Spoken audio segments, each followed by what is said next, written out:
Welcome to my channel. Today's scary story is going to be another installment in the Strangers series. Let's begin. Part 1. The visitors. Claire pulled the collar of her coat tighter around her neck as the wind bit at her cheeks.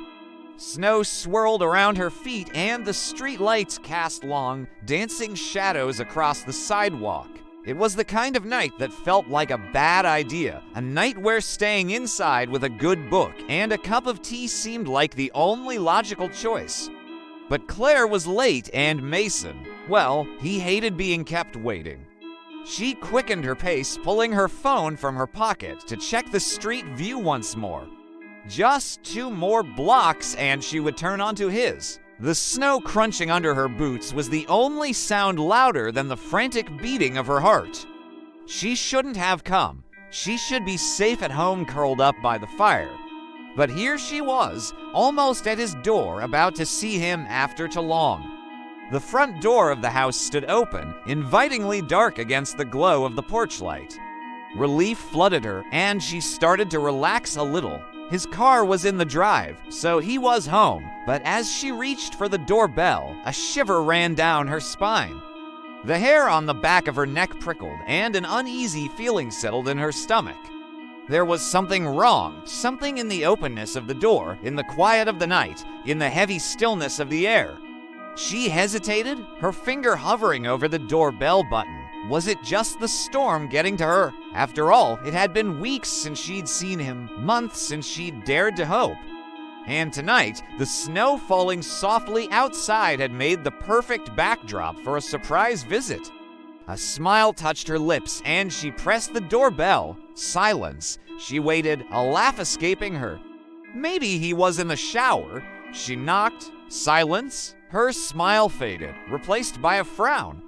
Something was wrong, very wrong. The hair on the back of her neck stood on end. Claire was frozen, caught between the impulse to run and the desperate need to know what was happening. Then she heard a noise, a whisper of movement inside the house. Footsteps. Someone was moving around inside the house. Whoever it was, they were close, too close. The hairs on the back of her neck stood on end. With a start, Claire realized that she wasn't alone. Standing just beyond the reach of the porch light on the other side of the yard, 3 figures watched her. They were tall and thin, like gaunt, emaciated scarecrows. Their faces were hidden in the shadows of their wide-brimmed hats. As she stared, mesmerized, the figures began to move, gliding through the darkness like phantoms until they stepped onto the path leading to the house. With a jerk, Claire's gaze snapped to the open door. Was this a trick of the light, a figment of her imagination? Or were those the same strangers she'd glimpsed from the window? Had they been watching her all along? Frozen in place, Claire watched as the strangers moved closer, their faces still shrouded in shadow. Fear coiled in her stomach, squeezing tight.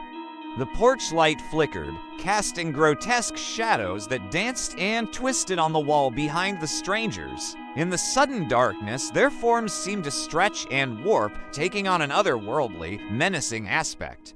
When the light flickered back on, Claire gasped. The strangers were gone. The yard was empty. Claire slowly turned back to the door, her heart pounding in her chest. The hair on the back of her neck still on end. Cautiously, she pushed the door open and stepped inside. Darkness enveloped her, thick and suffocating. She called out, her voice echoing eerily in the vast emptiness of the house. "Mason, is that you?" No reply, only silence answered her. Claire hesitated, the sense of dread intensifying. Then, summoning her courage, she called out again, her voice stronger now. "Mason, if you're here, I know you're playing games, but it's not funny. Let me in."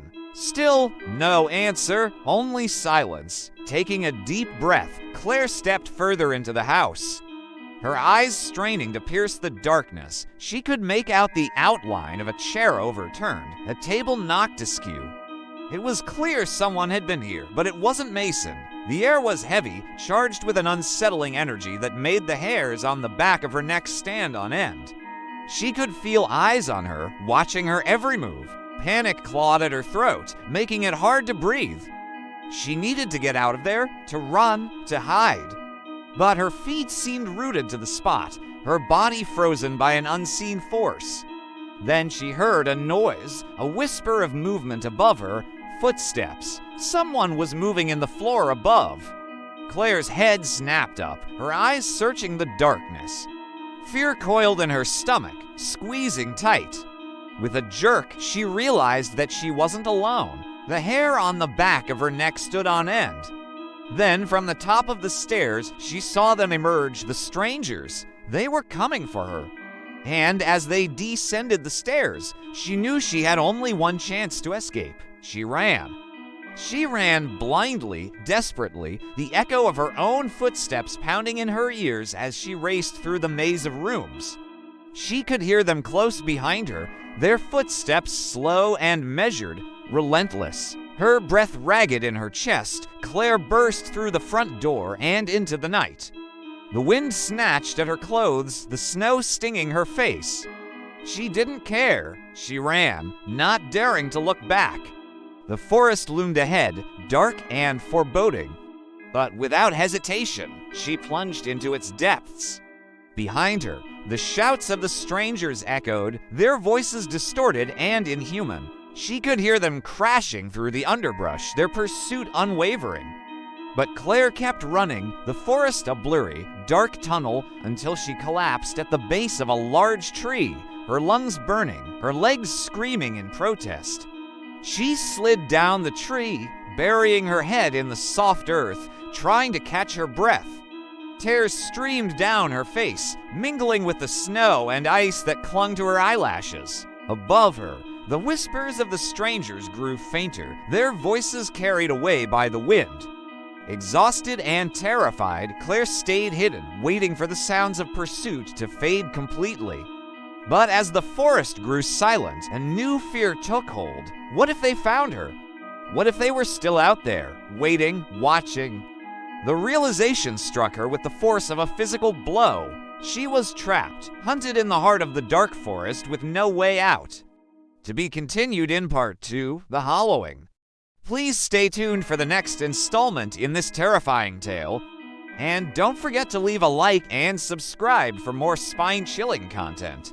Until then, sleep tight and don't let the strangers in.